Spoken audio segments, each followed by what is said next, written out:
Bonjour, je m'appelle Élise Desjardins, je travaille au Centre de la francophonie des Amériques. Je vous parle en direct de Québec et il est 17h04 ici en ce moment. Il me fait plaisir de vous souhaiter la bienvenue à ce deuxième atelier de notre programmation d'aujourd'hui. Je vous informe en passant que le Centre offrira 2 prix de présence tirés au hasard parmi les participants connectés avec nous à cet atelier. Un courriel vous sera envoyé pour annoncer les gagnants.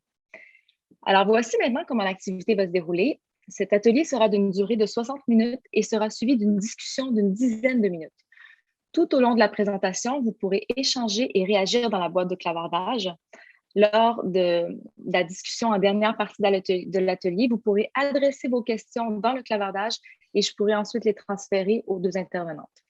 Je vous invite à sélectionner l'option « Écrire à tous les panélistes et participants » afin que tous puissent prendre connaissance de vos questions et commentaires. Sans plus attendre, je cède la parole à M. Luc Doucet, administrateur du Centre de la francophonie des Amériques. Bonjour et bonsoir à toutes et à tous, parce qu'ici au Canada Atlantique, je vous parle en direct de Dieppe, en Acadie du Nouveau-Brunswick. Pour ceux qui ne le savent pas, c'est une des provinces canadiennes sur la côte est et on est à quelques kilomètres, quelques centaines de kilomètres de l'océan Atlantique et une quatre-vingtaine de kilomètres de la baie de Fundy qui a les plus grandes marées au monde. Donc, ces marées-là sont de 18 mètres. Ici, tout de suite, il fait 3 degrés. Il est 18h07. Et puis, on a une faible bruine, mais pas de neige. Donc, c'est moi, Luc Doucet. Je suis membre du conseil d'administration en tant qu'administrateur représentant élu de l'Acadie depuis 2016. Et au nom du Centre, je vous remercie de votre intérêt et votre présence pour cette importante journée, la Journée internationale des professeurs de français. À date, le dernier recensement, nous avions 277 inscriptions à cet atelier et nous en sommes très, très fiers. C'est tout simplement fantastique. Vous habitez dans les 4 coins des Amériques. Les professeurs de français ont un rôle tellement important pour transmettre, pour inspirer la francophonie. Vous êtes les porteurs de la francophonie des Amériques. C'est tellement important lorsqu'on parle de sécurité ou d'insécurité linguistique. Quelques semaines passées, j'étais au sud-ouest de la Nouvelle-Écosse, un petit coin qui s'appelle Pubnico-Ouest. Depuis la déportation, ces Acadiens-là, les francophones qui vivent dans un milieu anglophone, entourés vraiment d'anglophones, ont été laissés à eux-mêmes et puis leur langue française n'a pas réussi à évoluer au même rythme que la langue française d'un peu partout au Canada français ou au Canada.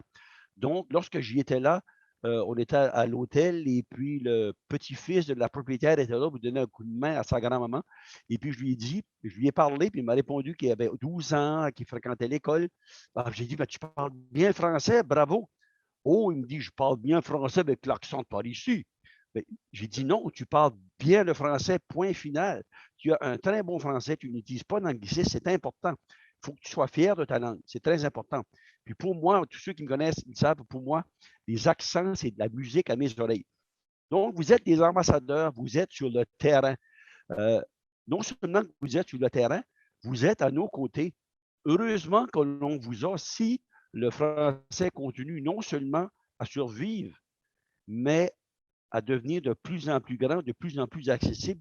C'est grâce à tous vos efforts.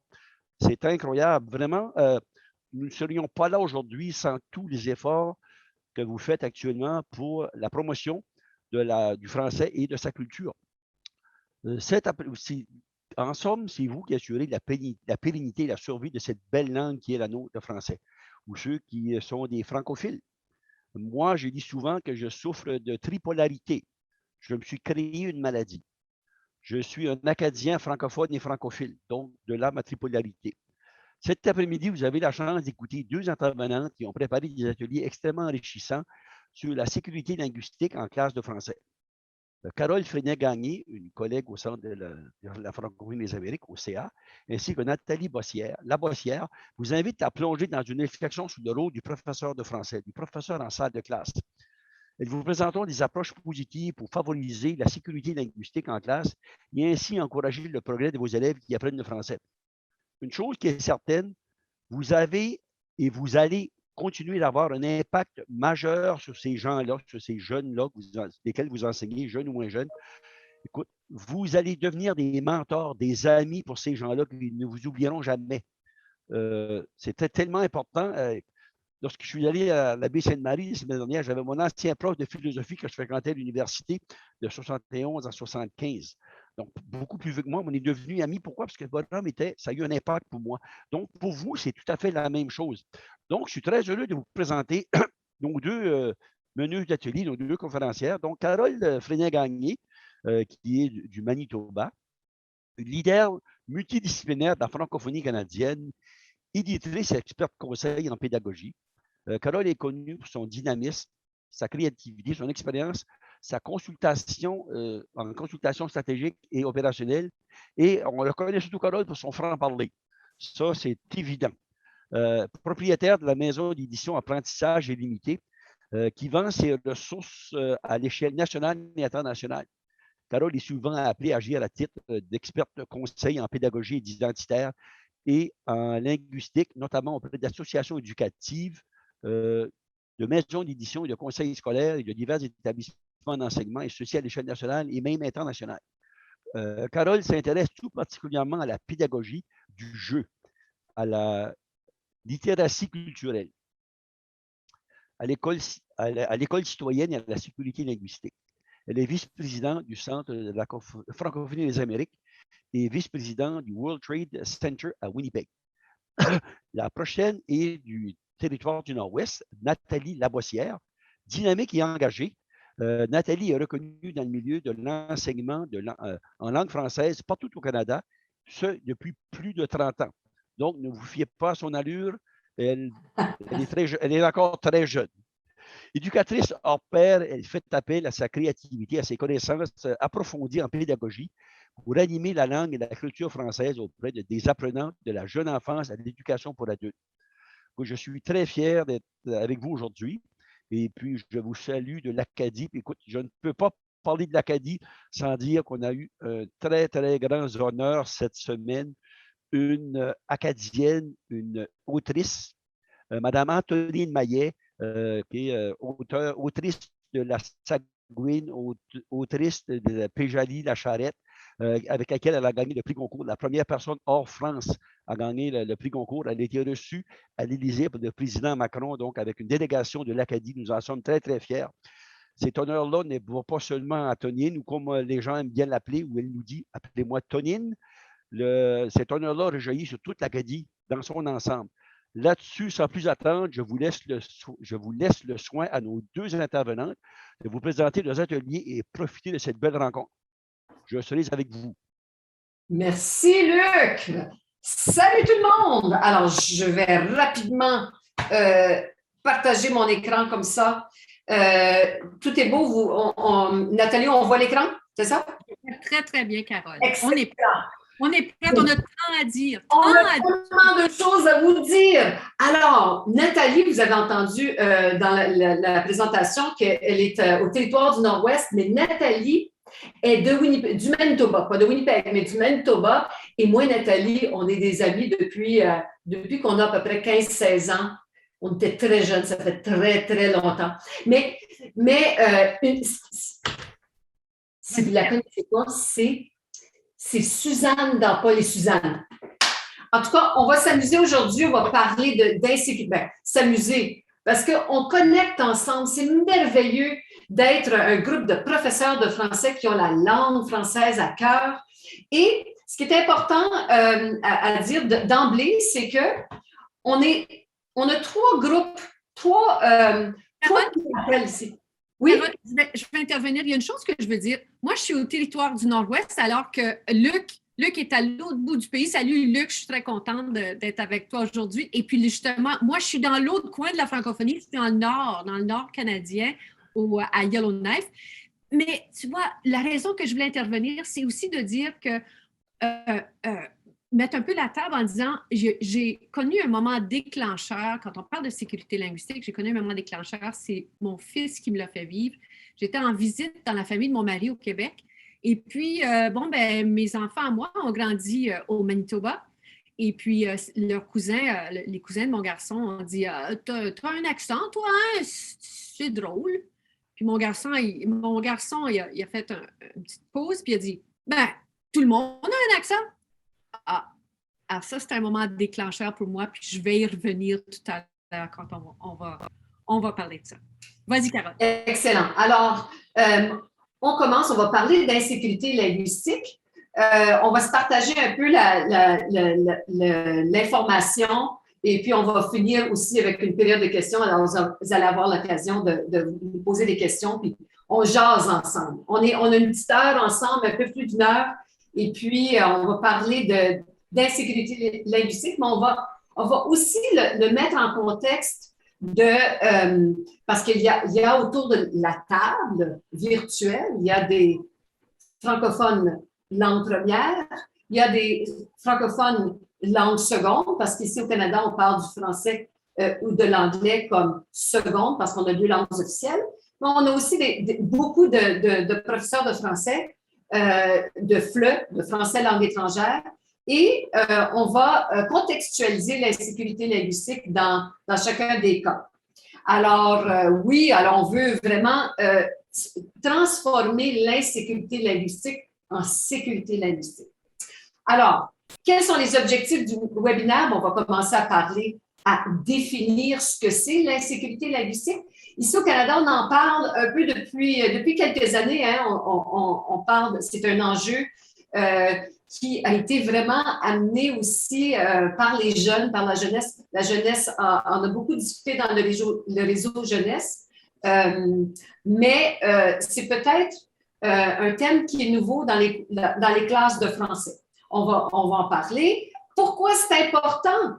Pourquoi c'est un enjeu? Alors, pour la classe de français et pour la francophonie. Parce que, ultimement, c'est ça. On est tous des professeurs de français et notre cours de français ne s'arrête pas avec à la porte de la classe. Quand on enseigne le français, c'est pour que la personne puisse aller à l'extérieur de la classe et s'en servir. Alors, et participer à la francophonie. Et ensuite, on va parler de quelles sont les techniques pour favoriser la sécurité linguistique pour nos apprenants, nos élèves, notre communauté et pour nous tous. Parce que comme Nathalie l'a dit, ces enfants se sont fait dire à un moment donné, et les enfants de Nathalie parlent français couramment, c'est la langue première, mais ils ont changé d'environnement, ils sont allés au Québec. Et puis, il y a eu des commentaires qui peuvent causer de l'insécurité linguistique. Moi, par exemple, je vis et j'ai vécu de l'insécurité linguistique dans ma langue première, mais aussi, je parle espagnol. Et puis, quand je vais au Mexique, et j'essaie de parler, j'essaie d'utiliser ce que j'ai appris, il m'arrive d'avoir de l'insécurité linguistique. Alors, on va en parler. Ici, qu'est-ce que c'est? L'insécurité linguistique, c'est comme une peur de parler. C'est une petite inquiétude, c'est une nervosité, c'est une espèce d'angoisse, un manque de confiance de prendre la parole. Et puis, il y a un contexte qui fait en sorte que j'ai un manque de confiance, une angoisse de faire des erreurs. Puis tout ça, c'est parce qu'on a l'impression que quelqu'un nous entend. Parce que quand on parle, aussitôt qu'on prend la parole, on se met dans une situation vulnérable. Parce qu'il y a d'autres qui nous entendent. Quand je parle seule dans ma maison, parce que je me parle à moi-même, pas de problème. Quand je parle espagnol dans ma tête, là, je parle très bien. Il n'y a aucune insécurité linguistique. Et quand j'arrive pour parler des fois devant un public ou à côté de quelqu'un qui parle mieux que moi, alors, c'est comme un sentiment d'incompétence, Carole, un sentiment d'incompétence, mais tout à coup, je me vois, je m'écoute.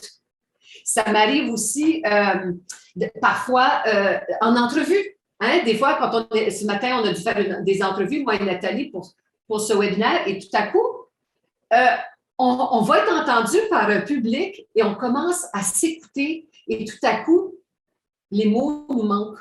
Moi, c'est dès que je trébuche une fois sur des mots, je commence à angoisser. Excellent. Et il y a aussi une insécurité linguistique qui est provoquée par une espèce de rapport de dominance entre deux personnes, entre deux communautés. Par exemple, les Québécois vont souvent dire que les Français avaient une attitude de dominance linguistique envers eux, mais les francophones à l'extérieur du Québec vont dire que les Québécois ont une attitude de dominance envers nous et les personnes, les anglophones qui apprennent le français au Canada vont peut-être avoir cette même réaction envers les francophones langue première et des fois, et on peut continuer, n'est-ce pas? Et ça peut être d'une communauté à l'autre. Alors, c'est un rapport de dominance linguistique, on va dire. Ensuite, l'insécurité linguistique se manifeste différemment selon qu'elle est vécue dans un contexte de français langue première, dans un contexte de français langue seconde et même dans un contexte de français langue étrangère, comme j'ai dit au début, parce que même si français langue seconde et langue étrangère, ce n'est pas langue première, il y a une légère différence parce qu'au Canada, il y a un contexte identitaire avec le Canada qui a 2 langues officielles. Alors, on va y revenir. Alors, je vais vous donner des scénarios pour pouvoir vraiment emballer l'insécurité linguistique. Alors, je peux être un francophone qui vit en situation minoritaire, Carole, qui est à Winnipeg, qui a peur de s'exprimer dans un milieu majoritaire. Je pourrais aller, par exemple, au Québec, puis tout à coup, j'ai pas les mots parce que moi, je vis en situation minoritaire, puis j'ai pas accès à le même vocabulaire. Évidemment, moi, je suis entourée à l'extérieur de ma maison, à l'extérieur de mon travail, tout se passe en anglais. À l'extérieur de la famille, tout se passe en anglais. Alors, j'ai peut-être pas les mots sur le bout des doigts. Alors, peut-être que je vais me sentir en insécurité linguistique. C'est peut-être un francophone qui vit en situation minoritaire et qui travaille en anglais. Alors, qui parle très bien, qui n'a aucun problème, tout se passe bien, mais qui son travail, et beaucoup de francophones en milieu minoritaire travaillent en anglais, et ensuite vont se retrouver dans une situation où ils doivent parler de leur travail en français. Et là, tout à coup, ils ne trouvent pas les mots, mais ils sont insécures parce que, hey, moi, je suis francophone, je devrais le savoir. Et puis, alors, tout à coup, on se voit comme, on reconnaît notre incompétence dans un corpus de vocabulaire. Ça peut être un francophone en vivant en situation minoritaire qui s'exprime en français et qui se fait corriger par une autre personne. Parce que ça arrive. Hein? On se fait corriger, tout à coup, on parle, tout va bien, tout à coup, il y a quelqu'un qui reconnaît une erreur et qui nous corrige pendant qu'on parle, et tout à coup, c'est OK. Et là, c'est un frein. Hein? Et puis là, tout à coup, il y a une espèce de rapport de dominance qui s'établit. Il y a un message, un non-dit derrière cette correction. Ça peut être une étudiante ou une finissante d'une école d'immersion qui a passé sa vie, qui a passé sa courte vie là, scolaire à étudier le français et tout à coup qui se trouve lors d'un événement et tout à coup qui a peur de prendre la parole parce qu'il va se faire entendre, va peut-être entendre les manquements ou les trous dans son vocabulaire. Il va entendre l'accent peut-être parce que l'accent aussi évoque une information. Ça peut être un étudiant finissant qui se retrouve dans une école d'immersion, qui se trouve entouré de francophones dans une fête et ça se passe. Parce que moi, mes filles ont beaucoup d'amis qui viennent du milieu d'immersion, puis tout à coup, se trouvent dans une fête entourée de francophones et ils sont intimidés par cette situation. Ça peut être un professeur de FLE. Un professeur de FLE dont le français est la 2e ou 3e langue et qui se retrouve à un congrès d'enseignants. Puis, autour de cette personne, la plupart des professeurs sont français de France. Pour avoir de l'insécurité linguistique là. Ça peut être un étudiant de FLE dans sa classe qui est timide, puis son professeur est exigeant et sévère, il doit se présenter devant la classe. Hein. Les présentations, tout à coup, on devient très vulnérable. Et tu peux avoir un étudiant de FLE qui reçoit une bourse d'études, wouhou, qui s'en vient au Québec, au Canada ou en France, et tout à coup va changer de milieu Il va remettre en question, est-ce que je suis capable? Je pourrais continuer, mais je pense à vous tous. Je veux vous poser la question. On va commencer avec un premier sondage. Avez-vous déjà senti de l'insécurité linguistique dans votre langue maternelle ou dans une autre, dans une langue seconde ou dans une langue étrangère? Alors, par exemple, moi, ça se passe assez souvent en français langue première, mais surtout quand je parle anglais, tout à coup, quand je suis fatiguée, par exemple, puis je ne parle pas souvent anglais, mais je parle très bien anglais, mais je ne le parle pas souvent et tout à coup, je suis fatiguée, je suis nerveuse et je suis devant un public. Je sens de l'insécurité. Quand je suis au Mexique, je sens. Alors, allez-y, répondez. Je suis très curieuse de voir si vous avez déjà ressenti cette insécurité linguistique. On va voir ce que ça donne. 100% oui! 100% oui. Hey, ça, c'est très, très parlant. Alors, ça, c'est très propice à l'empathie. Alors, moi, c'est vous qui fermez ça, là, je vais fermer ça. 100% oui. Hey, je ne pensais pas que c'était pour être 100%, mais ça parle fort, ça. OK? Ça parle très fort. Et puis, qu'est-ce que ces situations ont en commun? Toutes les situations qu'on a mentionnées? Bien, c'est la présence d'un jugement. OK? La présence de je juge une autre personne, je me juge, on s'entre-juge. C'est la présence de jugement par rapport à des erreurs possibles que je pourrais faire, par rapport à un accent qui est différent, par rapport à un langage familier qui est différent d'une région à une autre, des régionalismes, mais c'est la présence de jugement. Hein? On se sent jugé. Et moi, j'ai une question très importante ici, un autre sondage. Croyez-vous que les gens jugent réellement? Alors, est-ce que les gens jugent réellement, oui ou non?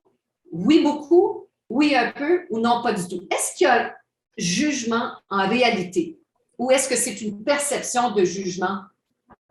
Je serais curieuse de savoir ce que vous pensez. Alors, je vous donne quelques secondes. Oui beaucoup, oui un peu, non pas du tout. Est-ce qu'il y a un jugement? La réponse, oui beaucoup, oui un peu, non pas du tout. Ah, très intéressant. Un peu de jugement. Un peu de jugement.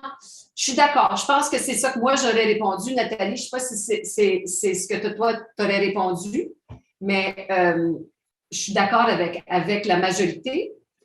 Mais quel est l'impact, quelle est la différence, que ce soit réel ou perçu? Ben, ce qui est vraiment intéressant ici, c'est que ça ne fait vraiment pas de différence. Si l'impact est réel, si le jugement est réel ou si c'est juste une perception de jugement, pas de différence, l'impact est le même. Et c'est ça qu'il faut savoir, c'est que même si c'est moi qui me juge trop sévèrement, même si le Québécois, il ne juge pas vraiment mon accent, c'est pas grave, c'est s'il y a de l'insécurité, si je me sens jugée, je vais tout simplement arrêter de parler. Et c'est là où ça commence, là.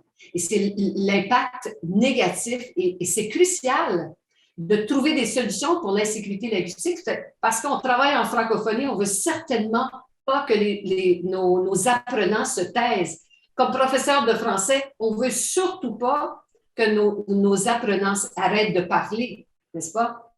Alors, l'enjeu vraiment pour nous, professeurs de français, bien, pour les francophones, langue première, puis quand je parlais au début que l'insécurité linguistique est légèrement, dans un contexte différent, s'exprime différemment, c'est que pour les francophones langue première, c'est une remise en question de leur identité. Moi, là, je suis francophone, je suis fière francophone. Et quand je suis dans une situation où je me juge ou si je suis jugée, c'est qu'on est en train de me dire que je ne suis pas adéquate. Et puis ça fait mal. Ça fait très mal. Ça peut être la perception, hein? C'est la perception, mais l'impact est le même. L'impact est le même. Et puis, et ce qui arrive, c'est qu'on est dans une quête identitaire quand on passe à travers des programmes de français langue première. Puis moi, je vais jusqu'au bout, hein, même en français langue seconde et langue étrangère, il y a un processus identitaire de pluralisme. Alors, pour les francophones langue seconde et étrangère, c'est une remise en question de leurs compétences, mais jusqu'à un certain point de leur identité, parce qu'à un moment donné, moi, je me vois comme trilingue. Et si à un moment donné, j'arrive dans une situation dans ma troisième langue et j'y arrive pas, je freine, je me tais, ben je suis plus trilingue. Alors, c'est vraiment l'insécurité linguistique, freine l'apprentissage. Parce que si j'arrête de parler français. Et ça freine aussi la volonté de vivre en français. Et ça, pour la francophonie, c'est mortel. Ça peut, on décroche. Et c'est pour cette raison que les jeunes en parlent beaucoup dans les réseaux jeunesse, parce qu'eux, ils ont une sensibilité, ils travaillent beaucoup avec les jeunes pour essayer de les aider à s'accrocher à la francophonie, à rester francophone, à parler francophone. On est en train de faire quelque chose, de faire un projet de société qui est contre la culture de masse. C'est beaucoup plus naturel ici au Manitoba de parler anglais. Quand je fais l'effort de parler français, ben, je ne peux pas me remettre en question parce qu'à ce moment-là, c'est fini. Alors, puis comme professeur de français, puis là, je le contextualise dans la classe. Moi, mon objectif dans ma classe de français, c'est que les élèves maîtrisent les objectifs linguistiques du programme en question, que ce soit langue première, langue seconde, langue étrangère, peu importe à quel niveau. Mais je veux aussi que les élèves aient un sentiment d'appartenance à la francophonie, puis ils contribuent, puis la font évoluer. Alors, il faut absolument qu'ils s'accrochent et qu'ils se sentent accueillis, peu importe où ils se trouvent sur le continuum. Et pour les professeurs de français qui enseignent dans des écoles qui veulent amener leurs élèves jusqu'au bout du continuum d'apprentissage de A1 à B à C2, ben on veut que l'élève suive le prochain cours. Et s'il se sent en insécurité linguistique dans ma classe, il va peut-être décrocher puis pas suivre le prochain cours. Mais c'est le prochain cours qui va l'amener un peu plus loin dans sa francophonie, dans sa quête de pluralisme, de bilinguisme, de pluralisme, plurilinguisme. Alors, c'est très important qu'ils se sentent en sécurité. Alors, on les aide. Nous, comme professeurs de français, notre objectif, c'est de les aider à développer un rapport positif avec la langue. On est dans le positif. Alors, et qu'ils comprennent dès leur entrée, dès leur premier orteil dans la porte, qui traverse la porte dans une classe de français, que chacun a sa place sur le continuum. De bonjour jusqu'à Monsieur Larousse, hein, on est quelque part. Et nous tous, les réunis ici, on est quelque part et pas nécessairement au meilleur endroit, mais on a besoin d'être là et accueillir tout le monde qui s'accroche sur le continuum. Alors, là, ça, c'est l'insécurité, ce que c'est. Là, je vous ai parlé de pourquoi c'est un enjeu. Et là, je vais passer la parole à Nathalie pour parler de comment créer ce climat de confiance dans notre classe de français. Super, Carole. Écoute, il y a beaucoup de beaux commentaires qui défilent dans le clavardage. Je suis vraiment là, j'aime vraiment ça. Continuez. Sachez qu'à la fin de notre présentation, on va se garder du temps pour les questions. Donc, continuez à poser vos questions. On les garde en note. Élise va nous aider là-dessus un peu plus tard. Alors, le continuum que nous a montré Carole tout à l'heure, justement, c'est un bon exercice à faire vous-même avec vos collègues. Où est-ce que vous voyez sur ce continuum-là? Parce qu'on est tous en apprentissage. Vous allez voir que dans le comment, on va mettre autant nos perceptions et nos façons de penser face à notre langue française que nos pratiques en classe. Donc, dans le comment, alors je veux que vous songiez autant à vous-même comme parlant français, comme francophone, comme francophile, Et je veux aussi que vous ayez donc les deux lunettes, 2 paires de lunettes à la fois, vous-même et puis vous comme enseignant. Donc, parlons du climat de confiance. Alors, on a essayé d'illustrer ça en se disant, OK, à la base, avec quoi on veut commencer pour favoriser la sécurité linguistique dans une classe de français? Donc, la première chose que j'apprends à faire comme enseignant, c'est de créer un bon climat d'apprentissage en classe. Mais nous, on va appeler ça davantage un climat de confiance parce que c'est super important pour mes apprenants, pour mes élèves, de développer une aisance et aussi de développer un rapport positif, comme a dit Carole tout à l'heure, à la langue et aussi à l'expérience qu'ils font de la langue en classe. Alors, moi, ce que je veux faire comme enseignant, c'est de me trouver, de créer un espace de sécurité linguistique où on accueille les élèves, où on les encourage à parler avant même de tout maîtriser. Mon Dieu, ce serait impossible de tout maîtriser avant d'attendre. Il n'y a personne qui parlerait. De faire une place pour chacun et donc de favoriser la participation. Alors, vous voyez dans notre cercle vertueux, le climat de confiance fait en sorte que je motive et j'incite la participation à des activités. Ça favorise l'apprentissage.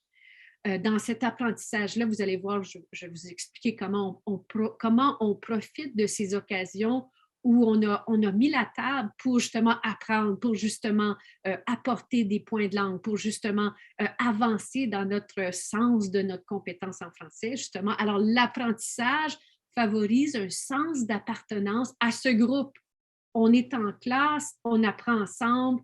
En plus, on le fait en français. Hey, j'ai le goût, moi, j'ai le goût de faire partie de ce groupe-là. J'ai le goût d'appartenir à la classe de M. Doucet parce qu'on a du plaisir et puis je me sens en confiance. Même si je fais des erreurs, je suis encouragée de participer, je continue. Alors, le sentiment d'appartenance, je peux agir là-dessus en faisant ces actions-là. On va continuer avec des détails dans un instant. Et ce sentiment-là d'appartenance va commencer à agir sur ma façon de me voir. Alors, tout d'un coup, comme disait Carole, je vais commencer à me voir comme « Oh, je suis hispanophile ». Carole disait ça. Pour nos élèves qui apprennent le français, ils vont commencer à se voir comme « Ben, hey, moi, je fais partie d'une francophonie dans ma classe ». Et puis, c'est des mots aussi qu'on choisit pour parler de ça avec eux. Et puis, cette identité-là, ben, ça va me donner le goût de continuer à participer et donc à apprendre et à continuer. Donc, vous voyez que dans ce cercle vertueux-là, il y a une action, il y a une participation qui est toujours encouragée, il y a de l'apprentissage qui est toujours encouragé. Et puis ça agit sur ma façon de me voir comme apprenant et comme francophone. Alors, regardons, comme enseignant, ça veut dire quoi comme croyance de base? Parce que comme je vous ai dit, on met un peu en revue nos croyances, nos principes, notre façon de voir la langue. Alors, commençons avec une première croyance. Donc, on a vu dans ce cercle vertueux que la classe est un milieu de vie et puis que c'est dans les relations et dans les communications authentiques qu'on a les uns avec les autres qu'on commence à créer ce climat de confiance. Comme enseignant, si on connaît la pédagogie des écoles de langue française, tout comme en français langue seconde et en français langue étrangère, la relation qu'on développe avec nos élèves, c'est une base. Oh! D'accord. Je continue parce que je vois le temps qui file. Nous sommes tous en apprentissage. On en a parlé de ça. C'est ensemble que nous bâtissons nos connaissances et nos compétences. Donc, il y a deux idées là-dedans. On est tous sur le continuum, on est tous en apprentissage, et puis on va travailler ensemble pour créer pour cheminer en français. C'est ça qu'on essaie de dire. Et troisièmement, apprendre la langue française, c'est aussi apprendre à apprendre une langue. Oh! Alors, on n'a pas souvent parlé de ça dans un enseignement traditionnel. Dans une classe où on apprend à apprendre la langue, on réfléchit sur nos expériences d'apprentissage et on parle de nos rapports avec la langue. Donc, on donne des mots non seulement à la mécanique de la langue, à la grammaire, au vocabulaire, à notre capacité d'avoir du succès dans la langue. On parle de comment on y arrive. On développe des stratégies pour avancer, pour que nos élèves deviennent tranquillement plus autonomes à apprendre comme apprenants. Donc, l'enseignant et l'enseignante sont eux aussi des apprenants. Je pense en me disant, OK, moi aussi, je suis dans cette classe-là, je suis en train d'apprendre. Alors, tout de suite, le message que je dis à mes élèves en pensant comme ça et en parlant en fonction de cette croyance-là, c'est qu'on est tous en apprentissage. Et moi, je vais modéliser des stratégies d'apprentissage pour eux. Je vais parler aussi de mes moments d'apprentissage, mes expériences dans la communauté, mes rencontres avec des francophones, mes rencontres avec des francophiles. Je pourrais même parler du moment où ce matin, j'étais en entrevue, puis j'ai trébuché sur des mots, et puis ensuite, je suis devenue angoissée, puis qu'est-ce que je pourrais faire la prochaine fois? Alors, mes élèves peuvent m'aider, moi aussi, à développer des stratégies pour me créer moi-même une sécurité linguistique. Donc, c'est un partage de la responsabilité qu'on essaie de créer en classe de langue. On veut initier ces échanges authentiques, puis nous aussi participer avec l'esprit de l'apprenant. Donc là, on fait un petit... on commence à rattacher les bouts avant de passer dans des stratégies très concrètes.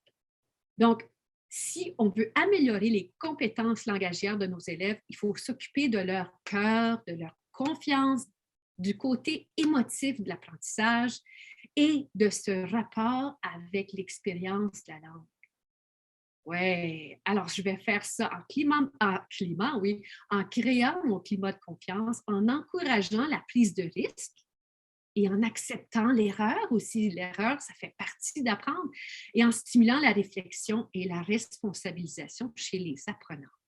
Et si je vais ajouter ici, Nathalie, tu sais, le principe que l'affectif vient avant il faut s'occuper de l'affectif avant le cognitif, là. C'est un principe de base de pédagogie. Hein. Si je me sens pas bien, même quand je suis fatiguée, j'ai plus de misère à apprendre. Fait que, si je suis stressée, si je ne suis pas à l'aise, si je ne me sens pas bien entourée, si j'ai peur que je vais être jugée, ben, je ne peux pas apprendre. Alors, l'affectif avant le cognitif ne s'applique pas juste pour la langue, c'est un principe de base pédagogique, comme vous savez. Alors. Mais on l'oublie souvent, hein? On l'oublie souvent parce qu'on a un programme à rendre. Oui. Pensons-y. Qu'est-ce qui est à la base? Quelles sont les choses à mettre en place dans ma classe pour qu'il y ait de l'apprentissage? C'est toujours la question à me poser. Alors, comment passer de... Je pense que c'est encore toi, Nathalie. Oui.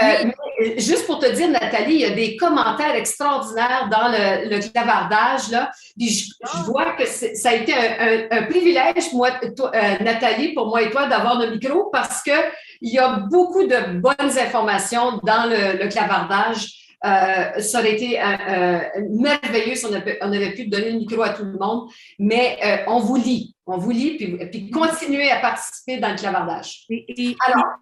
Et Élise, on va enregistrer tous les commentaires parce qu'on veut apprendre de tous ces commentaires, toute cette expérience formidable. Justement, on est en train de participer et collaborer à créer ensemble un milieu où on a une confiance à échanger en français, vous voyez. Alors, première stratégie pour le comment. Alors, tout simplement, donner l'occasion à nos apprenants, nos élèves de parler davantage en salle de classe. Wow! Quelle bonne idée! Quelle idée originale! Mais c'est incroyable. Hein? Juste une petite note ici. La communication orale a... tu sais, je veux dire, tu as la communication orale, communication écrite, compréhension orale, compréhension écrite. On connaît tous ça, là. Mais c'est avec la communication orale où se situe la majorité de l'insécurité linguistique. C'est sûr que, même à l'écrit, des fois, sauf qu'on peut contrôler notre écrit, mais à l'oral, on est très, très vulnérable. Moi, j'ai des personnes qui ne veulent pas m'écrire des courriels parce qu'ils ont peur que je vais voir leurs erreurs. Je leur dis, voyons, ça ne me fait rien. Écoute, on quand on s'écrit des courriels, là, je corrige pas. Mais on est vulnérable dans la communication orale, ce qui veut dire qu'il faut en faire encore plus. Puis c'est ce climat de confiance qui va permettre cette pratique-là. Alors, vas-y, Nathalie. Alors, justement, si on va dans la pratique, qu'est-ce qu'on peut faire pour renforcer et encourager la communication orale en classe? Bien, c'est en forgeant qu'on devient forgeron. On a parlé tout à l'heure que l'important, c'est de favoriser l'interaction en classe pour que les élèves se mettent en bouche les mots qu'ils s'entendent parler français et tout d'un coup qu'ils s'aperçoivent « Hey, je réussis à communiquer avec les autres dans un contexte d'interaction authentique. » Dans la communication orale, quand ça vient enseigner la langue, le point de départ, je propose que ce soit les apprenants. Ah, ça veut dire que je vais construire le corpus de vocabulaire avec les apprenants. Je vais partir de leurs connaissances à eux et créer avec eux, par exemple, une liste de vocabulaire et de structures utiles à l'activité qu'on va faire, l'activité à l'oral. Donc, je les appuie, je les outille pour qu'ils aient un sens du succès. Moi, mon travail, c'est de m'assurer de mettre en place les éléments pour le succès à l'oral. Apprendre une langue, comme on a dit tout à l'heure, c'est une co-création. Donc, mon message dans ma façon de lancer des activités de communication orale, c'est de dire on apprend ensemble, on va enseigner la grammaire à partir de l'expérience qu'on vient de faire en activité. Donc, justement, on partage une expérience d'une activité langagière et c'est à partir de celle-là qu'on fait notre enseignement. Alors, des stratégies très simples. C'est vraiment redonner à l'élève le microphone de la classe et puis de leur donner ces occasions-là de parler. Ce qui veut dire, comme pour nous, comme profs, c'est de partager, c'est de laisser aller un peu et en plus, c'est de laisser aller un peu le manuel aussi parce que quand on est dans la communication orale, c'est un peu plus organique. Hein? C'est un peu plus organique. Alors, c'est insécurisant peut-être pour le professeur, mais c'est ce qu'il faut faire. On se fait confiance et puis on le fait ensemble. Mais là où je dirais qu'on crée notre sécurité comme prof, c'est qu'on travaille à partir de notre intention. C'est quoi mon intention pédagogique pour cette classe-là, pour cette activité-là? Je veux prévoir avec mon intention. Par exemple, si je veux que mes élèves apprennent à donner des conseils ou des directives, ben, je vais cibler ces notions-là. Je vais leur donner la chance d'expérimenter avec des notions linguistiques pour faire ça. On va conceptualiser ensemble les règles autour de donner des directives. On va parler ensemble de l'impératif une fois qu'on a fait l'activité. On va renforcer avant de la reprendre. Et dans ce sens, on va bâtir le vocabulaire, on va bâtir les structures ensemble pour arriver aussi à avoir une expérience qu'on partage, qui reste positive et qui fait en sorte que j'aime la langue. Je regarde l'heure, Carole, on va avancer. Oui. OK. Alors, on n'ira pas trop en détail, même si on a beaucoup de détails sur le jeu, parce que Carole et moi, on a beaucoup développé une pédagogie par le jeu au fil des années. Quand on dit une approche par le jeu, on parle de jeux linguistiques, jeux de théâtre, jeux de rôle, des jeux d'impro, des jeux de mots, des jeux coopératifs. Donc, n'importe quelle activité où il y a un aspect ludique, un aspect d'échange authentique à cause d'un jeu. On a un but commun à réaliser à travers un jeu. Le jeu active le vocabulaire et les compétences langagières. Il fait participer tous les élèves. Il sollicite la créativité, l'humour et le leadership au service de l'apprentissage de la langue. Et puis, ça renforce la cohésion de groupe et donc le climat de la classe. Donc, tout ça, ça mène à l'apprentissage et on espère un sentiment de sécurité linguistique et d'appartenance. Et voilà, justement, je vous laisse regarder toutes sortes d'options pour créer de la communication orale en classe. On a parlé du jeu. Et ce que vous faites maintenant, je suis sûre qu'il y en a des exemples ici, vous faites déjà maintenant, puis il faudrait peut-être renchérir, aller chercher, voir comment je peux miner davantage cette activité-là. Donc, on résume, on se dit, on va utiliser le jeu en adaptant nos contenus dans un cadre ludique, on va cibler un objectif de langue, un objectif de communication. Et c'est à partir de l'expérience qu'on fait ensemble qu'on enseigne la grammaire, qu'on enseigne la langue, la mécanique de la langue. On fait réfléchir les élèves sur la langue, on les responsabilise dans leur apprentissage et puis, coudonc, on s'arrange pour qu'il y en ait beaucoup des occasions pour parler en français. Carole, envoie fort! Écoutez, on reconnaît que vous êtes des professeurs de français. On se sent la responsabilité aussi d'avoir ces discussions pédagogiques parce que c'est important de se donner des outils. Hein. Puis, mais comme société aussi, comme groupe, comme francophonie, c'est important de valoriser la diversité des accents. Parce que l'insécurité linguistique peut se situer dans l'accent. Parce que l'accent est un indicateur, donne beaucoup d'informations sur qui je suis, hein, d'où je viens, peut-être qui sont mes parents, hein, d'où ils viennent, quel est le parcours de ma vie. Écoute, c'est tellement commun d'entendre quand on ouvre la bouche à un moment donné dans un contexte où un contexte nouveau, de dire « Ah, tu as un accent! » Et on le voit constamment comme un jugement. Hein, on revient au jugement. Puis je me dis, ben peut-être que c'est le temps qu'on passe outre puis qu'on se dise, oui, tout le monde a un accent et puis qu'on reconnaisse que tout le monde a un accent. Mais si on fait ce travail de valorisation des accents, ben là, ça devient une curiosité, ça devient, et comme Luc l'a dit au début, tu sais, et moi aussi, moi et Luc, on partage cette passion pour les accents, parce que quand quelqu'un parle, moi j'aime les latinos qui parlent le français et qui étirent des lettres, tu sais, qui étirent les lettres, qui vont dire le S spécial, qui prononcent j'aime l'accent des Polonais qui parlent français. Alors, j'aime l'accent des anglophones qui parlent français parce que pour moi, qui a travaillé en francophonie au Canada, quand j'entends un anglophone qui parle français ou j'entends son accent, pour moi, c'est l'accent de l'effort.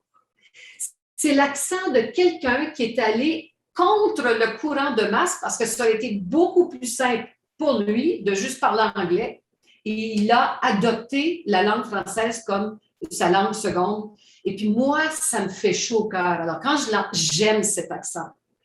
J'aime les accents. Puis on peut avoir des accents langue première.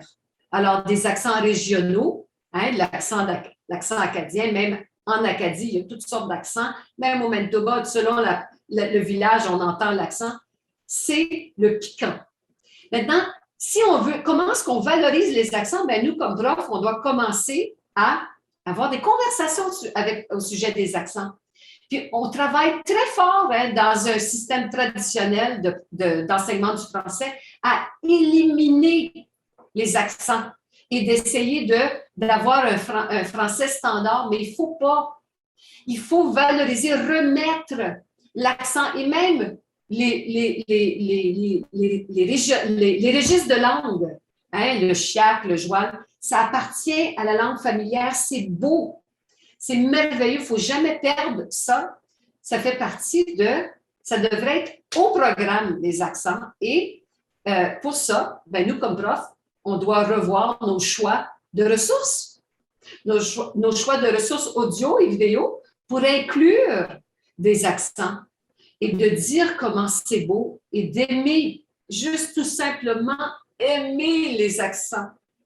Alors, les accents font partie on parle de la diversité dans la francophonie, c'est merveilleux. On est rendu là, on est en train de faire du chemin ici au Canada, en tous les cas, dans la diversité. Il faut que l'accent y arrive. Alors, on a maintenant des ressources audio extraordinaires pour ça. Une autre solution, c'est d'encourager la création en français. Écoutez, quand on crée en français, c'est un don de soi. Écoutez, la création, c'est une façon de mettre son empreinte culturelle sur la francophonie. Puis, peu importe où je me trouve sur le continuum, je peux créer dans un niveau A1 Puis, dans un niveau langue première, c'est C2, là. Quand on crée, on laisse des traces, même si c'est éphémère. Même si c'est éphémère, par exemple, c'est à l'intérieur de la classe et qu'on crée une scénette, on crée une œuvre authentique de théâtre, scénette, ça laisse une empreinte dans l'univers et ça reste une empreinte sur la personne qui a créé et c'est les autres qui ont entendu. Et ça sera toujours à jamais. Alors, c'est important de créer, c'est un engagement. C'est du laissage de traces, d'empreintes. Écoutez la prochaine vidéo, je vais vous faire écouter une enseignante qui le dit mieux que moi. Alors, je vais juste vous faire écouter une vidéo ici. Puis, j'ai eu cette discussion-là justement la semaine passée avec mes jeunes parce qu'on commence un programme qui s'appelle Les Voix du changement avec le Centre de la francophonie des Amériques où par l'expression orale, on va créer un changement social. Puis une des étapes pour ça, c'était de parler de la francophonie. Puis qu'est-ce que tu aimes la francophonie? Qu'est-ce que tu n'aimes pas de la francophonie?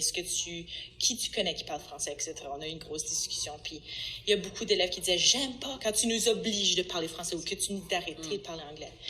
Puis là, je me suis rendu compte, OK, ça va être quoi mon approche maintenant? Parce que c'est vrai que nous-mêmes, quand on était en éducation, puis on avait nos bacs en éducation, ce qu'on détestait, c'était tous ces systèmes de renforcement négatif ou positif d'un petit billet si tu parles français.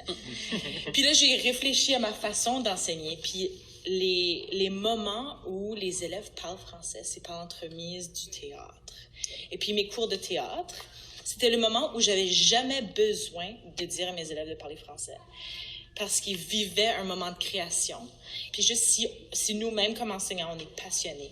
Puis c'est ce que j'aime beaucoup à l'école Précieux Sens, c'est qu'on a un personnel très passionné. Si tu as la flamme à l'intérieur, tu peux juste redonner puis pas avoir besoin de faire la police, parce que c'est la chose que j'aime pas faire. Je voulais soulever aussi. Alors, moment de création, c'est Jannick, c'est une prof de français et de théâtre. Elle intègre beaucoup le théâtre dans ses cours de français, mais encore là, dans la création, on s'investit.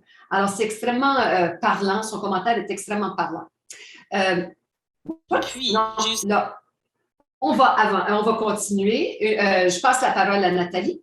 Carole, il y a de super commentaires. Prends le temps de lire ça. Vous êtes extraordinaire. Oh mon Dieu. On pourrait être ici encore 2 jours. On reste su. Il y a même des recettes. On va continuer. Il nous reste très peu de temps. On va ouvrir une petite réflexion qui va mériter d'être revisitée, si vous permettez. On vous propose de résister à la tentation de toujours corriger le français, dans l'intention de viser une approche sans reproche, dans l'intention de nourrir l'effort, de nourrir la sécurité, de prendre des risques. J'ai vu dans des commentaires des gens qui ont dit qu'ils ont eu l'expérience de se faire corriger de façon, et je cite, violente, de façon où on a senti que c'était violent. Ça nous a heurté, ça nous a freiné dans notre élan de parler, n'est-ce pas? Justement, comment est-ce qu'on peut, je vous propose d'examiner comment la correction excessive est contre-productive. Bien, est-ce qu'elle nourrit l'insécurité linguistique? Est-ce que quand on se fait corriger de façon excessive, quand on essaie de parler, est-ce que ça m'encourage de continuer de parler? Non, non. J'ai mis un petit message qui se référait à la vidéo. J'espère qu'on aura le temps, sinon ça sera pour une autre fois. Alors, on ne veut pas dire, Carole et moi, ça ne veut pas dire qu'on veut ignorer l'erreur. C'est de décider comment on l'aborde. Ben, allons-y pour la vidéo, je pense que c'est important. Ici, c'est une mise en contexte. C'est une dame, ça a été, je le mets surtout pour les Canadiens du Canada qui connaissent cette situation qui a eu lieu il y a quelques années où, dans un reportage, cette dame aurait corrigé ce jeune homme pour voir la réaction. C'est même pas mon joual, c'est même pas le joual. Elle l'apprécie. C'est autre jour. Tu sais, on parlait de l'avenir, on parlait d'assimilation et tout ça, mais moi, je pense que le Québec a un rôle à jouer dans l'avenir pour nous supporter hors du Québec. Pas juste quand que Doug Ford écoute dans les services, puis là, les gens au Québec sont outrés parce que je pense que ça doit être soutenu, puis de continuer. Alors là, je vais vous reprendre l'anglicisme. Vous avez dit pour nous supporter, les Québécois aussi dit ça. Moi, je le supporte pas. OK. Mais c'est Parce que je le supporte pas, parce qu'il ne me déplaît pas, au contraire, il me charme. Donc, je l'appuie. Mais là, on parle encore de qualité de langue, tandis qu'il apportait un propos différent dans la conversation. Alors, en quoi est-ce que c'est utile, ça, ce genre de commentaire-là? C'est intéressant ce que tu dis, puis j'aimerais t'entendre, justement. Est-ce qu'on peut avoir cette ouverture-là? Ça, c'est ce que je prône, moi. Alors, Evelyne. Alors, est-ce qu'on veut être perfectionniste dans notre correction ou est-ce qu'on veut encourager ce jeune-là de continuer de partager un propos qui était super intéressant? On l'a freiné. On lui a dit, garde, quand tu dis tel mot, elle a compris ce qu'il voulait dire. L'intention, c'est de se faire comprendre. Et ensuite, plus tard, quand on n'est plus dans le feu de l'action, là, on peut apporter une correction positive. Alors, on va commencer à résumer ça, Carole. Ça, c'est mon timer, mon minuteur qui nous dit que c'est le moment de fermer les boucles. Alors, qu'est-ce qu'on corrige? Bon, ben, on va accepter l'erreur de nos apprenants. On va accepter qu'il faut que nous, on vérifie à quel moment est-ce que c'est une bonne idée d'intervenir et de corriger. Pourquoi est-ce qu'on corrige? Pourquoi corriger? Est-ce que c'est toujours nécessaire? Dans quelles circonstances est-ce que c'est nécessaire? La correction bâtit-elle la langue? Il faut être capable de justifier comme professionnel de l'éducation, il faut savoir justifier la correction comme une stratégie d'enseignement. Si elle est contre-productive, alors ce n'est pas une bonne stratégie. Quand corriger? Bien, quand on a mis en place un consentement. Carole, veux-tu parler du consentement? Bien, en fait, c'est-à-dire que quelqu'un qui rentre dans une classe consent à apprendre, mais il ne consent pas nécessairement à être corrigé devant les autres, sauf s'il y a eu une discussion sur « oui, on va apprendre ensemble, puis c'est pas grave si on prépare un climat de confiance ». Dans le contexte de Mme Bombardier qui a corrigé, lui, le gars, il n'a pas consenti à ce qu'elle corrige, à ce qu'elle le mette dans une situation d'insécurité. Alors, c'est très important, si vous voulez être dans une situation de correction, il faut qu'il y ait consentement du groupe, qu'on va, en ce moment-là, c'est une période où on va se corriger, mais dans la classe, en général, on va bâtir à partir des erreurs et pas nécessairement aller dans la correction. Alors, c'est un peu, il y a une espèce de consentement important, là, et c'est dans le climat de confiance qu'on prépare la table pour ce consentement. Encore d'excellents commentaires qui sortent dans le clavardage. Continuez. On va résumer ce point-ci. Je pense que c'est important d'écouter cette dame qui s'appelle Carole parce qu'elle l'explique avec beaucoup d'émotion. Puis je pense il y a nombreuses personnes d'entre nous là, qui avons vécu ce qu'elle vit ici, ce dont elle parle. Enseignant, quand tu arrives à la faculté d'éducation, il faut que tu passes le test de français que je n'arrivais pas à passer. Donc, j'ai fait un cours d'appui qui appelle. Puis j'ai bûché. J'ai encore, comme adulte aujourd'hui, puis là, je le dis, puis je ne sais pas si je veux le dire, mais je le dis, j'ai une insécurité face à la langue parfois.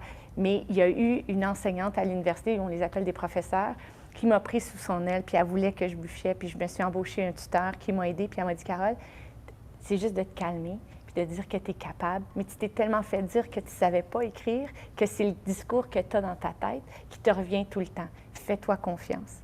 Il faut que des gens continuent à croire en nous. Peu importe où tu es. Donc, on part du primaire, du secondaire jusqu'à l'université, mais il y a des gens qui font une différence, puis on est capable. Mais c'est pas en nous tapant dessus, puis d'avoir des papiers rouges pleins. C'est comme du sang. Moi, j'ai refusé de corriger en rouge. Je corrigeais en vert, puis je donnais des... On est en apprentissage. Donc, tape-moi pas dessus parce que je sais pas écrire. Montre-moi comment, puis je vais apprendre. Puis je pense que c'est ça qu'on doit faire en éducation.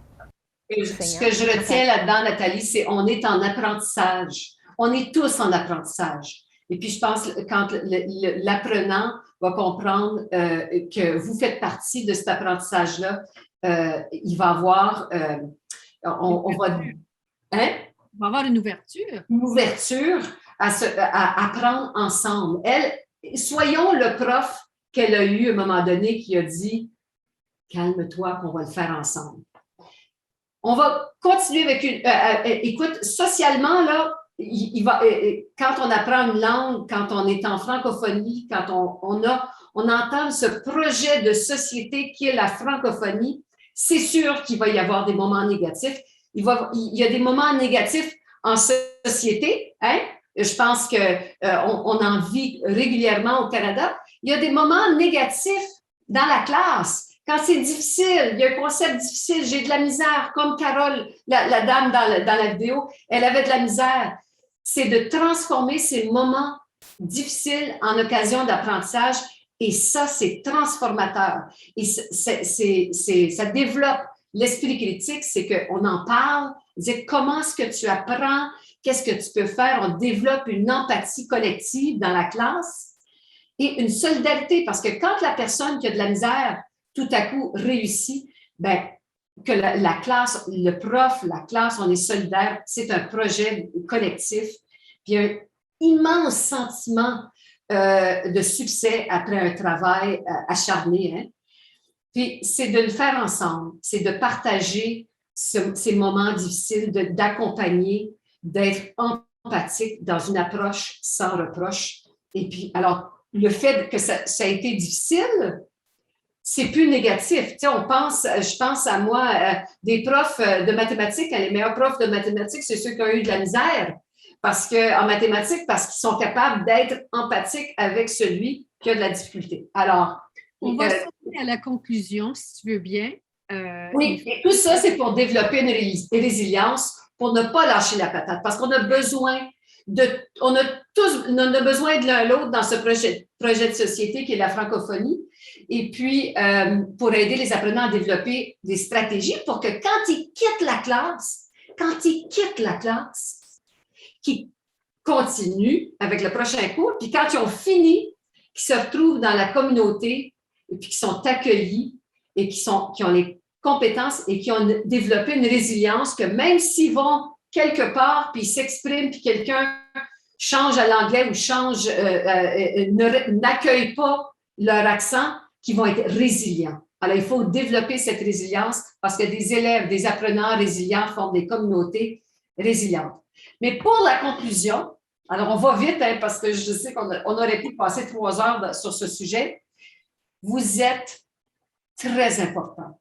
Vous êtes tous très importantes et votre rôle est crucial pour la francophonie. Votre disponibilité, votre écoute, votre accueil de l'affectif de vos apprenants. Et ça se situe non seulement, c'est vrai pour les petits, c'est vrai pour les adultes. Votre capacité à encourager la prise de risque chez vos élèves, c'est déterminant dans leur choix d'apprendre le français et de vivre en français. Et puis, toujours se souvenir que la classe de français, c'est plus qu'une matière scolaire. Pour moi, là, et pour vous, je sais que c'est un projet de société. C'est plus qu'une série de mots l'un après l'autre. On est en train de faire quelque chose de beau et de gros ensemble. Nous sommes des agents de transformation. Merci. Alors, merci. Là, on partage le micro. Hein, on est allé un peu vite, hein, puis je suis désolée parce qu'on a tellement de choses à dire. Je pense qu'on aurait dû ajouter 15 minutes, mais en tout cas, on s'en reparlera. Vas-y, Élise. Merci beaucoup, mesdames. Écoutez, j'essaie de suivre tous les commentaires qui sortent. C'est vraiment pertinent. On voit vraiment que c'est un sujet qui tombe pile poil dans les besoins de ces professeurs de français. Je trouve ça extraordinaire aussi qu'on ait des échanges aussi stimulants entre profs. On voit qu'il y a des gens qui se donnent des trucs entre eux. Il y a des gens aussi qui échangent des recettes. Fait qu'on pourrait peut-être un jour faire un autre webinaire sur les recettes d'Acadie, mais ça, c'est autre chose. Mais écoutez, je vais identifier quelques questions que j'ai pu voir qui étaient quand même intéressantes. Je vois en fait que ce qui interpelle encore beaucoup les professeurs, c'est quand même de trouver ces trucs pour augmenter la confiance à parler puis à communiquer en classe. Par exemple, j'ai J.A. qui demande un peu comment créer ce climat de confiance dont vous parlez avec les apprenants très timides, toujours réticents à parler. Puis j'essaie de faire des liens avec une autre question aussi qui sort, c'est que quand on arrive dans le milieu social où est-ce qu'on sort de la classe puis qu'on est en milieu social, comment on peut bâtir cette confiance-là aussi quand on sort de la classe puis on est dans les moments sociaux? Je ne sais pas si on peut répondre à ça de cette façon-là. Bien, vous savez, comme Carole, l'intervenante qui disait que sa prof lui a dit « Calme-toi, calme-toi, prends ton temps ». Ça veut dire pour nous de prendre notre temps avec les timides, avec ceux qui ont de la misère à prendre ce risque-là. Il y a peut-être autre chose qui se passe dans leur vie. On ne sait pas ce qu'il y a tout derrière cette timidité, mais je sais que dans le jeu, dans l'écoute, dans la présence un à un, on va certainement pas les mettre devant la classe. Je pense qu'on peut se mettre dans leurs souliers. Il y a toutes sortes de petits trucs d'accueillir chaque petit effort pour que pour faire une espèce de cercle vertueux. Mais c'est sûr, il y a des gens qui apprennent à nager en sautant dans l'eau, puis il y en a qui apprennent à nager en se mettant la grosse orteil, puis des fois, c'est même la petite orteil. Alors, on prend notre temps. Il y a différentes... créer de la sécurité aussi en fournissant les réponses. Pourquoi je n'aurais pas des choix de réponses à l'intérieur d'une activité? J'ai des questions puis j'ai des réponses.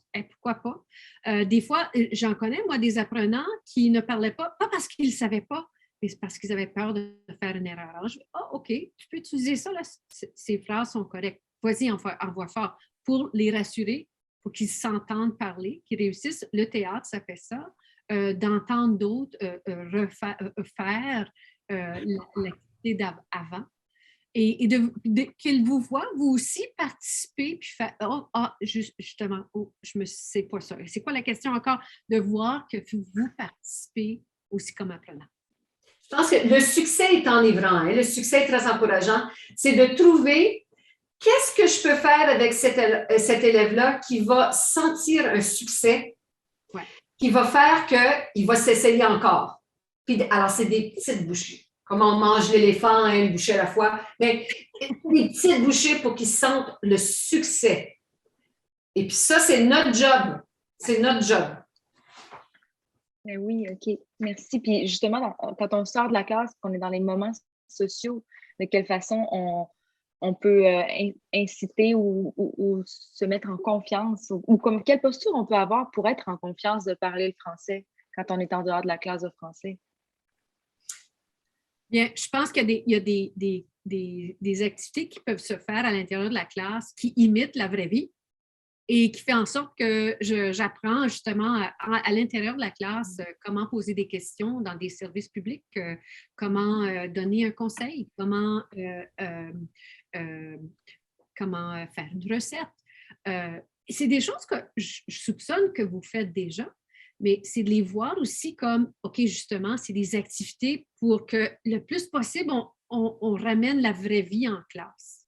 Et puis justement, qu'on bâtisse tranquillement, encore petit pas par petit pas, un sens de confiance, à savoir quoi faire et quoi dire à ces moments-là. Et puis d'avoir la chance de réfléchir aussi avec les élèves à voix haute, avec eux, à savoir est-ce qu'ils se sentiraient à l'aise de parler avec des francophones d'ailleurs ou dans la communauté. Je pense qu'il y a un autre élément aussi, c'est que nous, tous, on est sur le continuum et il y a quelqu'un à côté de nous qui a besoin qu'on les entraîne dans le succès. Ce qui veut dire, dans la société, on peut toujours faire quelque chose pour encourager quelqu'un d'autre. Et puis, il y a du travail à faire pour encourager les autres. Écoute, j'ai des exemples. À un moment donné, j'étais en Louisiane avec Flavie, justement, puis on était dans un resto en Louisiane et ils vivent de grands moments. Ils sont en train de reprendre leur langue. Ben écoute, c'est merveilleux, mais on était dans un resto, on a demandé à la jeune serveuse, qui avait quoi, 17-18 ans, est-ce que tu parles français? Puis elle dit, non, I don't speak French, ben, je vais à l'école d'immersion, puis là, nous autres, on était une grande gang, puis là, il a dit, ben écoute, est-ce qu'on peut essayer en français? Puis elle dit, oh, t'es nerveuse, on va t'aider. Puis Finalement, à la fin de la soirée, on s'est rendu compte qu'elle parlait très bien français. Elle nous a servi toute la soirée.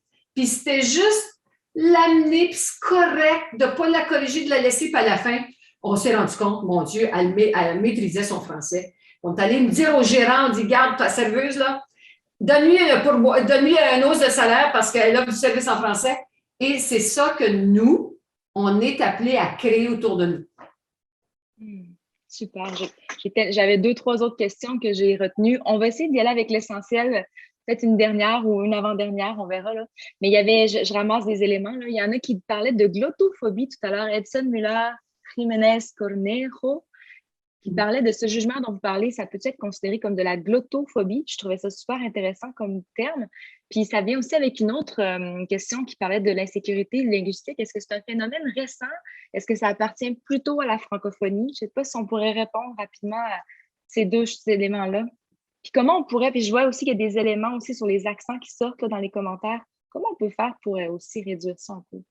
Moi, je ne suis pas experte dans des langues à travers le monde, mais dès qu'on se situe dans un contexte où on est dans un plus grand groupe, plus important, un plus grand groupe linguistique plus important qui a un pouvoir politique, qui a un pouvoir économique davantage que sur la langue cible, le groupe de langue cible, je soupçonne qu'il y a de l'insécurité linguistique.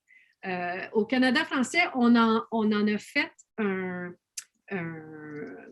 on a pris conscience de l'insécurité linguistique parce qu'on se rendait compte à travers la voix des jeunes, justement, à combien il y a certaines approches en éducation qui étaient vraiment contre-productives, qui faisaient en sorte qu'on avait envie de se fermer le clapet puis parler anglais. Et je crois avoir vu dans vos commentaires que ça se passe ailleurs aussi, en Amérique latine, ça se passe même probablement dans est-ce que j'oserais dire, les pays européens.